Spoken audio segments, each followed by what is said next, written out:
Hola, ¿qué tal? ¿Cómo les va? Bienvenidos nuevamente a Escenarios. Hoy se encuentra con nosotros para compartir un pedazo de su historia personal Alberto Fernández.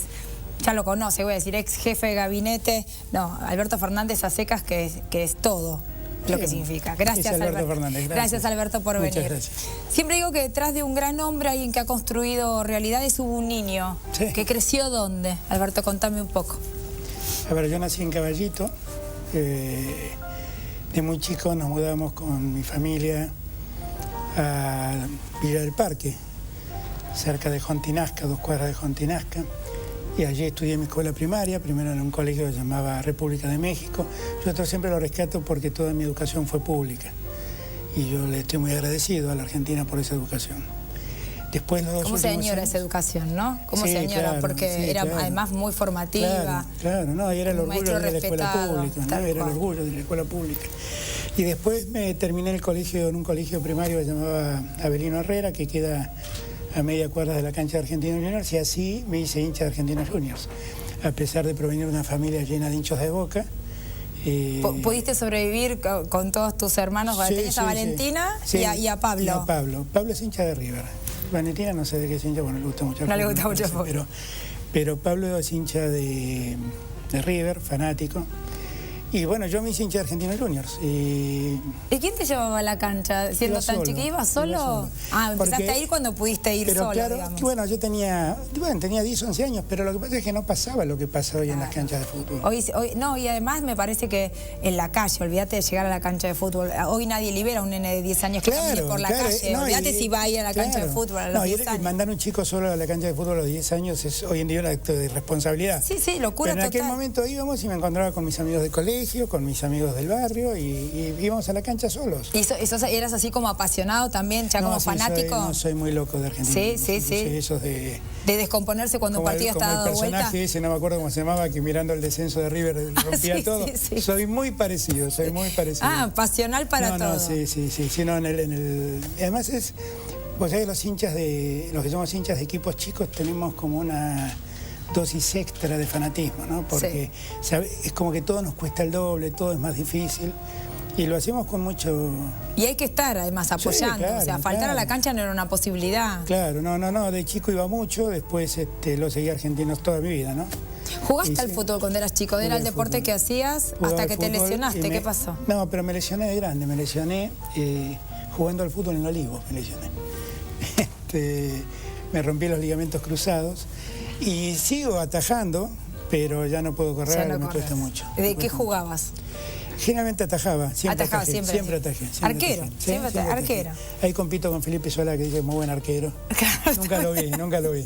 Y con no vamos Sergio, a hacer asociaciones libres con esto de Sergio, siempre atajé, porque si no vamos a entrar en la variante política de desde muy chico atajé, entonces bueno, que también es una gran Sergio también era arquero, Sergio también es arquero, así que Sergio Massa.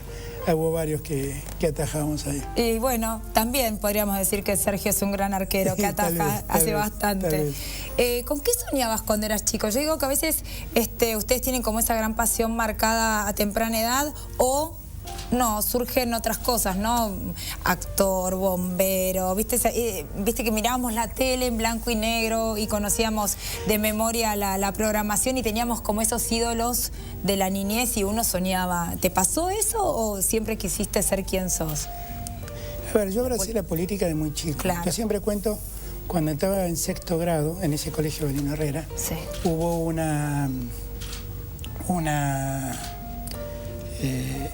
tarea que nos dio la maestra de 6º grado. Ya había habido el gran acuerdo nacional, se hablaba de las elecciones, y entonces sí dijo que había que hacer una elección dentro del grado para que sepamos, como una suerte de ejercicio democrático, de qué se trataba de votar. Entonces propuso a ver quiénes querían ser candidatos, y yo me propuse como candidato, ¿no? ¿Por qué no me sorprende, digo, no? No, me propuse como candidato, me acuerdo. Pero claro, tenía 10 años, 11 años, no tenía idea muy bien de qué se trataba. Había vivido casi todo el tiempo en dictadura, no se entendía muy bien qué era la democracia. Y entonces la maestra dijo que teníamos que elegir un partido y ser los candidatos. Y yo la verdad no tenía mucha referencia a quién preguntarle qué podía hacer. Bueno, abogado a lo mejor. Claro, pero yo tenía la idea de que yo creía mucho en las ideas de la izquierda, del socialismo. Sí. y me parecía que el criterio de igualdad que proponía el socialismo era razonable y se me ocurrió preguntarle a mi hermana a ver qué podía hacer. Y mi hermana, que tenía 4 años más que yo, o sea, tenía 14, me explicó que había como 2 formas de socialismo. Un socialismo... profundizó, chiquita para profundizar. Un socialismo internacionalista, imperialista, que era el socialismo ruso, y un socialismo más defensor de lo propio, que era el socialismo chino. Y entonces, seguro se lo conté dentro, tenemos y lloraba de risa, porque presenté el partido maoísta. No, genial. Te juro. Genial. Y salí segundo. Yo por eso digo siempre que el maoísmo es la mejor elección que hizo la historia, la hizo conmigo. Siempre la hizo conmigo. Después crecí, entré en el colegio secundario, yo estudié en el Nacional Mariano Moreno, que era un nacional muy prestigioso en aquel momento. Sí, claro. Y obviamente me agarró el 73 en el segundo año. Y ya en el 73 todos nos metimos a hacer política. No había otra cosa para hacer. Era parte de lo cotidiano. Ahora, vos me preguntás quiénes eran mis ídolos. Mirá, yo te diría que a mí, yo soy una cosa medio loca porque he sido marcado por muchas realidades de mis generaciones precedentes.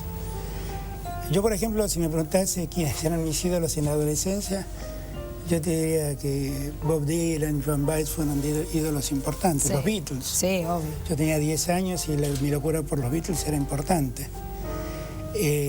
Acá en la Argentina siempre, que con el tiempo fui su amigo, pero siempre fui un enorme admirador en todo sentido de Lito Nebbia. Sí. Nebbia es un gran creador y además un tremendo hacedor. Es un hombre de una conducta... La gente por ahí, las generaciones nuevas no le han prestado tanta atención, pero su conducta ha sido inclaudicable, ¿no? Es un representante genuino de eso que se llamó el rock nacional. Y allí tuve muchas referencias. Y después tuve referencias... O sea, vos digamos que la política te eligió a vos, de alguna manera. La realidad me fue llevando, claro. El contexto social me fue llevando la política. Sí, sí. Y además siempre tuve esa vocación de ayudar, ¿Te sentías cómodo? Absolutamente. No era qué es lo que había que hacer porque nacía naturalmente, sino... No, en el colegio fui delegado y siempre milité. Milité en la Unión de Estudiantes Secundarios y siempre tuve mi apego hacia la política, sin ninguna duda. ¿Eras prolijo, metódico, estudioso o eras medio...? Soy prolijo. Metódico. Siempre lo he sido. Siempre. Metódico relativamente, porque soy un poco inconstante, pero sí soy, cuando asumo una responsabilidad hasta no lograr el objetivo. ¿Y había algo de mamá y papá que a los 3, digamos, tanto Valentina como tu hermano más chico, les decían esto de que había que estudiar o estaba implícito? No. Bajaban línea, mamá de casa, así que estaba mucho tiempo. Mi hijo ya tiene 19 años, pero cuando iba al colegio primario y secundario, yo le repetía las mismas palabras que mamá me repetía cada vez que empezábamos las clases. Mamá decía, mira, papá tiene la obligación de trabajar, yo tengo la obligación de criarlos, vos tenés la obligación de estudiar. Así que es tu obligación, nadie te va a pedir otra cosa. ¿Y le repetías textual? Sí, porque para mí fue una buena enseñanza esa.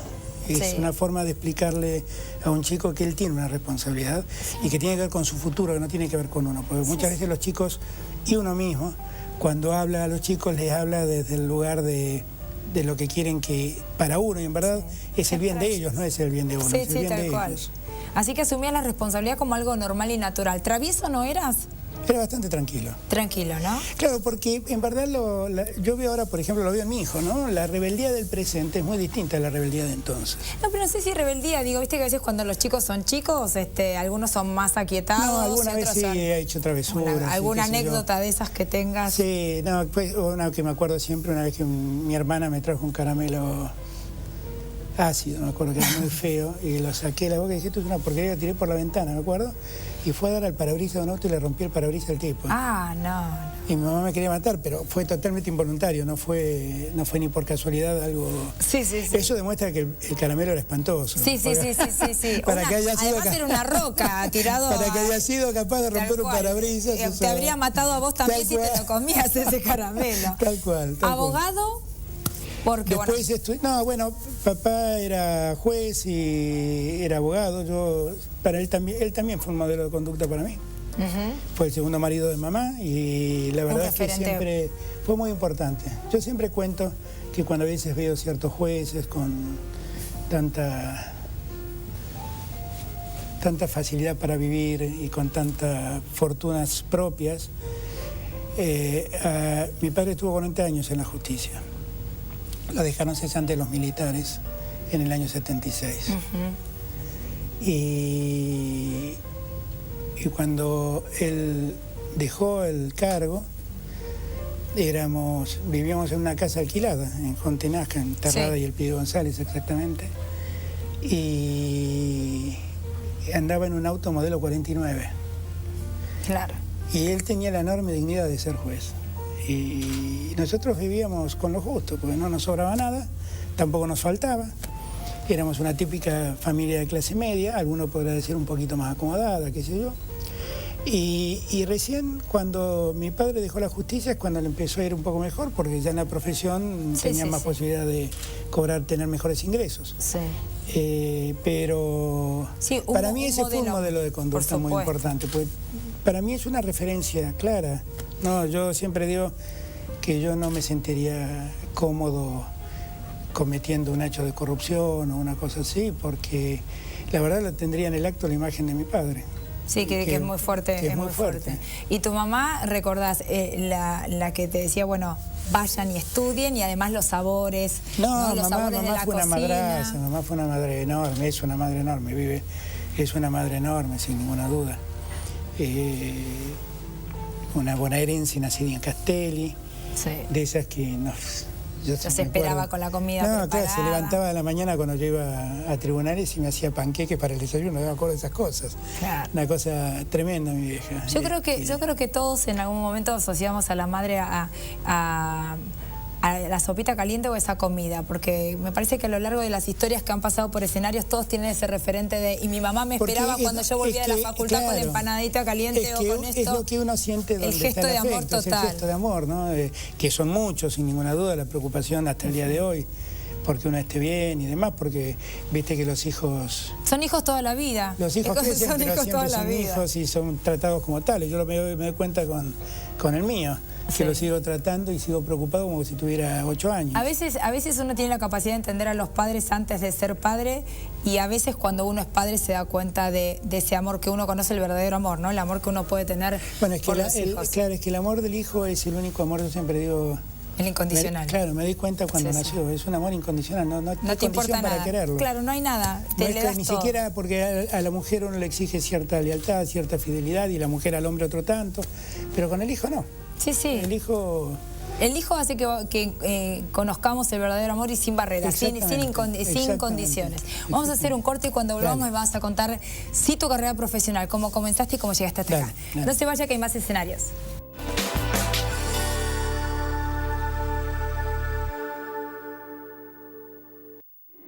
Cuando uno recibe a alguien en su casa, comienza desde muy temprano a prepararse. Hasta que llegue el momento perfecto.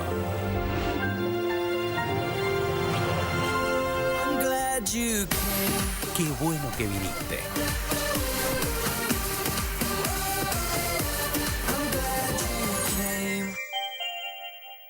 En Carrefour trabajamos para convertirnos en tu comercio preferido, dando empleo a más de 20.000 argentinos en más de 470 sucursales del país y comprometiéndonos con la comunidad y el medio ambiente en cada una de nuestras acciones.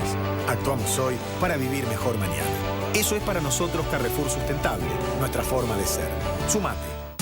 Cumplimos 15 años. Lo celebramos construyendo los edificios 3 y 4 de Aeroparque. Aeropuertos Argentina 2000. Soñamos con vos.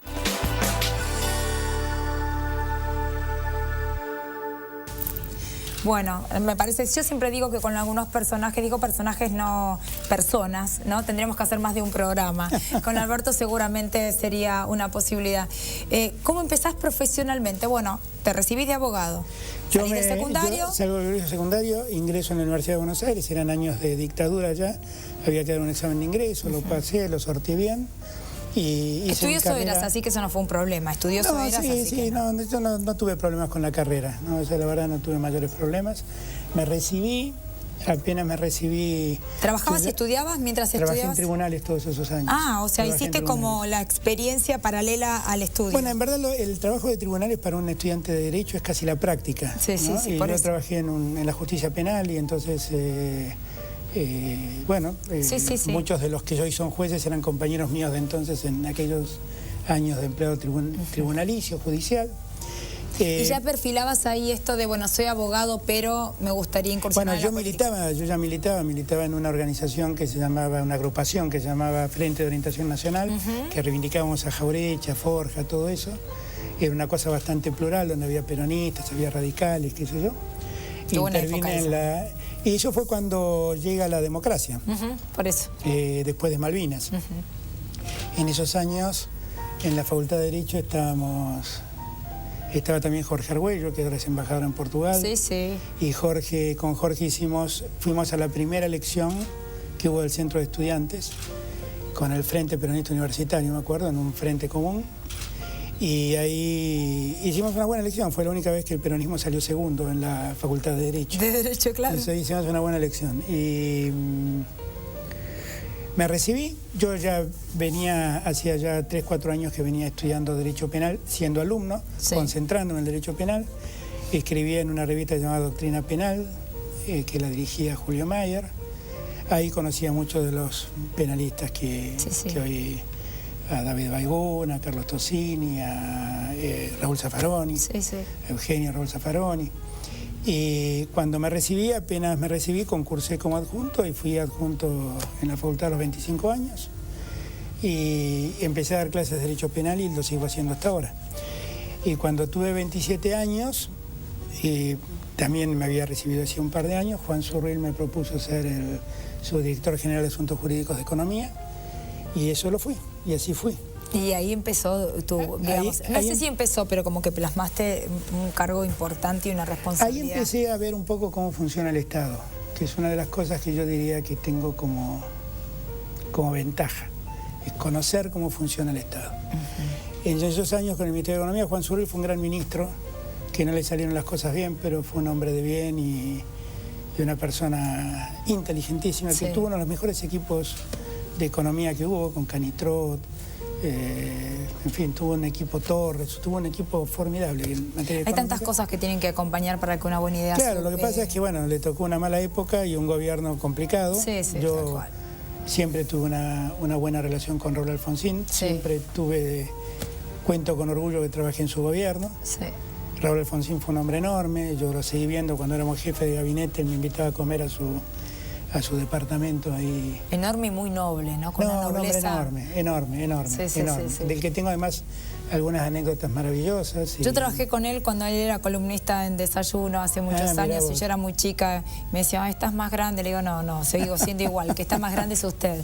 Y la verdad que ella era expresidente y era muy fuerte. Un tipo increíble, un tipo enorme. Una humildad tremenda. Enorme. Siempre me acuerdo que cuando fuimos... ¿Qué ha sido tu referente también, digamos, de alguna manera? La verdad no comulgamos mucho políticamente, él lo sabía, ¿no? Yo cuento siempre una anécdota que tuve con él, ya grande, él, cuando asumió Benedicto XVI, que Kirchner me dijo, invítalo a Alfonsín que venga con nosotros, y fuimos. Y un día estábamos en el hotel, suena el teléfono y me dice Kirchner, escúchame, venite a comer conmigo acá en la Plaza Navona. Me dijo, bueno, ¿por qué no decís a Alfonsín que venga? Y vamos a comer los tres. Le digo, y entonces lo llamé y le digo, doctor, ¿está en el hotel? Sí, bueno, venga que se va a comer conmigo y con Néstor. Bueno, me dice, ¿cómo hacemos? Bueno, baje y nos vamos juntos. Entonces nos encontramos y nos fuimos juntos a encontrarlo a Kirchner. Y en el viaje era un momento de mucha conmoción del radicalismo, porque había caído de la Rúa, en fin. Y estaba discutiéndose las autoridades de la... ¿Cómo es que lo llaman? De la convención. Y él quería ser presidente de la convención. Entonces me pregunta Alfonsín, me dice, Alberto, ¿usted cómo vería, los dos solos en el auto, ¿no? ¿Usted cómo vería si yo fuera presidente de la convención? Y yo le dije lo que honestamente creía. Le dije, no se meta en eso, doctor. Le digo, usted es el expresidente de todos los argentinos, usted está más allá de todo eso, le digo, ¿no? Sí, bueno, pero el radicalismo está mal. Bueno, precisamente por eso, porque la situación tan crítica, usted se va a meter, se va a embarrar. Y entonces se quedó escuchándome y de repente dice, pero ¿cómo le pregunto esto a un peronista? Me dice, y se empezó a enchinchar solo en el auto. Porque... a darse máquina solo de lo que había pasado. Y yo le decía, pero yo le contesto porque usted me pregunta. No, pero ¿qué le voy a preguntar a usted? ¿Qué podía esperar que me conteste? Además lo imitás porque cuando se enchinchaba quedaba... Un tipo extraordinario. Y llegamos a la comida y le contaba a Kirchner y nos reíamos los tres. Le digo, me pide un consejo, cuando se lo doy se enoja conmigo. Sí, pero asoció que en ese momento no le estaba hablando a Alberto, sino a alguien del peronismo. Claro, entonces, claro. Pero fue muy cómico porque se quedó un rato callado como pensando. Yo me callé porque él no me contestaba. Y pensó que no era honesta tu respuesta, sino que en realidad... Pero mira, ¿a quién le voy a preguntar? Y empezó a darse de máquina solo. No, un tipo enorme, Alfonsín, extraordinario. Y él me nombró subdirector de Asuntos Jurídicos y después en el año... Yo había participado de los equipos de Rodolfo Frigeri cuando Cafiero quiso ser candidato a presidente, que le ganó Menem. Y entonces allí trabajé con Rodolfo y Frigeri me llevó de superintendente de seguros. Y allí estuve hasta que Frigeri después me llevó al Banco Provincia y seguí en el Grupo Banco Provincia, fundé el Grupo Banco Provincia. Sí. Y fui vicepresidente ejecutivo y después fui electo diputado por la ciudad, que estuve allí un par de años, pero ahí ya estaba muy cerca de Kirchner, ya estaba trabajando muy a la par con Kirchner y ya muy pensando en lo que terminó siendo el 2003. Sí. Mi pregunta a lo mejor sería, siempre te moviste por una convicción muy fuerte de esto es lo que apoyo, y un día dijiste, bueno, la verdad que no comulgo más, y tuviste, yo digo la valentía, porque no estamos acostumbrados los argentinos a que alguien gire el barco y diga, me bajo. Y lo pudiste hacer. ¿Qué te pasó internamente? No los detalles, internamente, estos quiebres de hasta acá llego con esto. Para mí la política es un ámbito de debate. O sea, vos pensás una cosa, yo pienso otra. Si participamos de un mismo espacio, nos ponemos de acuerdo y lo que prevalezca lo respetamos. Pero yo sentí que después de la crisis del campo era muy difícil hacer eso. Que el gobierno había quedado muy encerrado, que Cristina estaba muy convencida de que había habido una suerte de confabulación en su contra y que la etapa del debate había quedado clausurada. Y cuando yo propuse 2 o 3 reflexiones después de lo que nos había pasado, porque yo, más allá de que efectivamente hubo una lucha contra las corporaciones y demás, también efectivamente algo de responsabilidad nos debe haber cabido en semejante situación. Por supuesto. Y cuando yo lo planteé me dijeron que no, que eso no era posible, y entonces yo dije, bueno, está bien. Una mañana le mandé la renuncia, no volví nunca más a la Casa de Gobierno. Y... ¿Te pudiste despedir, digamos, de ella de alguna manera? Hablé por teléfono el día de la renuncia, la vi el día que asumió Sergio, porque ella me pidió que vaya a la asunción de Sergio, y fui. Hablé muchas veces después con Néstor, después de mi renuncia, pero a mí me parece que tenemos visiones muy distintas, y la verdad, algunos interpretaron lo mío como un gesto casi traicionero a Cristina. Pero la verdad es que no intentó hacerlo. Yo quise ayudarla para que ella cambie, para que ella mejore y además para darle ejemplo a otros, porque yo no era el que debía irme ni era el que estaba conminado a irme. Es más, el enojo fue porque me fui. Sí. Y hubo otros tantos que tal vez debieron haber ido en aquel momento y hubiera sido mejor para Cristina, ¿no? Pero bueno, no lo entendieron. Yo la verdad es que estoy convencido de que hice lo correcto. Y además... Son decisiones muy fuertes cuando uno está en el gobierno y en el poder, puedes decir me corro. Esto habla digamos, de una responsabilidad muy grande con lo que uno está haciendo. Hay momentos donde, para los que hacemos política, te toca ser militante, hay momentos que te toca ser dirigente, hay momentos que te toca ser funcionario y hay momentos que tenés que volver al llano. Y yo sentí que tenía que volver al llano. Pero lo pudiste manejar, yo digo, porque a veces, y se lo he planteado, he tenido la posibilidad de hablar con muchos políticos en distintos momentos y digo, son pesadas las cortinas de la Casa Rosada, porque les hacen perder un poco la claridad. Y vos tuviste la claridad de decir, no, esto es así, me voy. Nunca. Digo, egos, poder y estas cuestiones. Yo nunca creí que nada de lo que había en la Casa de Gobierno era mío, ni nada de lo que veía alrededor mío era mío. Yo sentía que eso era algo prestado ocasionalmente. Yo llegué a la Casa de Gobierno y le dije a mis secretarias, saquen toda la custodia, saquen todos los autos oficiales, yo no quiero ni custodia ni auto oficial.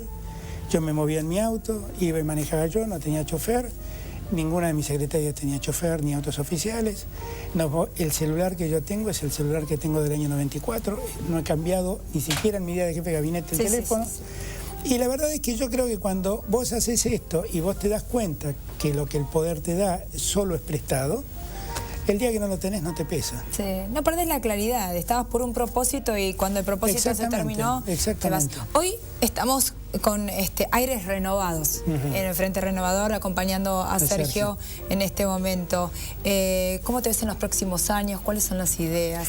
Yo la verdad es que sentí que las cosas en la Argentina se pueden hacer bien, se pueden corregir, porque Yo creo que el gobierno de Kirchner fue un gran gobierno, no así el de Cristina. Cristina medra con el gobierno de Kirchner, pero es muy distinto el gobierno de Cristina y el gobierno de Néstor. ¿Vos pensás que si Néstor hubiese vivido, hubiese podido continuar? No lo sé. No lo sé porque ya la impronta de Cristina era muy fuerte. Y la impronta de Cristina es muy errada, es tan fuerte como errada. No lo sé. Lo que sí sé es que cuando él fue presidente, fue un gran presidente. Y cuando uno mira los resultados de la gestión, pocas gestiones lograron lo que Kirchner logró. Y lo que, como yo lo palpé, la verdad lo que yo quisiera es poder ayudar a que otros hagan eso. En el lugar que me toque estar. Yo no soy... Yo trabajo de abogado, tengo mi consultora, lo que la política me podía dar ya me lo dio. ¿Estás para ser un facilitador? Soy inmensamente feliz cuando alguien en la calle me para y me dice: mi papá se jubiló gracias a usted, o mi hijo tuvo trabajo gracias a ustedes. Ahí es donde siento que hicimos muchas cosas. Y yo la verdad no estoy buscando un cargo, ni una candidatura, ni mucho menos. Estoy tratando de ayudar. Estás acompañando en una idea. Y creo que me parece que Sergio puede ser la alternativa, porque ha tenido el coraje de pararse frente a esta realidad y vencerla. Pues no solamente hace falta pararse, hace falta vencer una realidad adversa. Yo digo esto porque hay muchos opositores que se paran, pero son incapaces de vencer la realidad.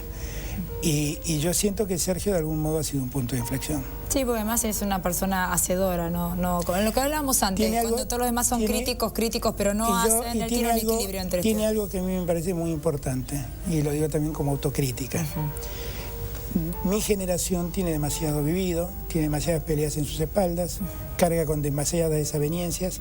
Él es un hijo de la democracia, tiene una lógica totalmente distinta de construcción. Una mirada diferente. Y me parece que eso es muy sano. Yo creo que él es amplio y que si en algún momento tiene que sumar a otras personas lo va a hacer en pos del propósito de un país. Me parece que eso es lo que demuestra hoy. Para finalizar, porque tenemos que terminar, una pena, pero esto sucede y es así, ¿qué sentís que te trajo hasta acá? ¿Tu valor agregado, tu mayor virtud? ¿Que logró, que te hizo? Yo creo que la convicción y el tesón. Yo la verdad francamente creí que esta vez la Argentina podía cambiar. Y la verdad es que creí que podíamos hacer una mejor justicia, una sociedad más igualitaria, que podíamos vivir en un mundo insertos con racionalidad. Yo estoy convencido que eso se puede hacer. Y lo que en verdad me ha mantenido siempre fueron mis convicciones y mi tesón, mi certeza de que eso es posible y seguir trabajando para lograrlo. Gracias, Alberto, un placer haberte tenido en escenarios. Digo que el tiempo es efímero cuando uno está teniendo una conversación así. Muchas gracias por compartir además un pedazo de tu historia. Gracias. La cita es aquí todos los martes a las 18 horas, por supuesto por Canal Metro. Como le digo siempre, muchas gracias por estar del otro lado.